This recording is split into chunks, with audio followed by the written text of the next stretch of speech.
ভাই, এই যে ভাই ও বোনেরা, আপনারা সবাই শোনেন। এই মেয়ে তামান্নার সাথে আমার 2 বছরের সম্পর্ক ছিল। এমন কিছু নাই ওর সাথে আমার হয় নাই।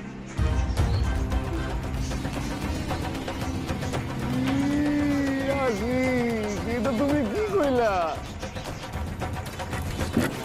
আশিক চাচ্চু, এটা তুমি কি বললা? তোমার সাথে আমার এই সম্পর্ক ছিল? ও, আমি এখন চাচ্চু হয়ে গেছি। আমার কাছে প্রমাণ আছে। কিসের প্রমাণ আছে তোমার কাছে? আমার কাছে ভিডিও আছে।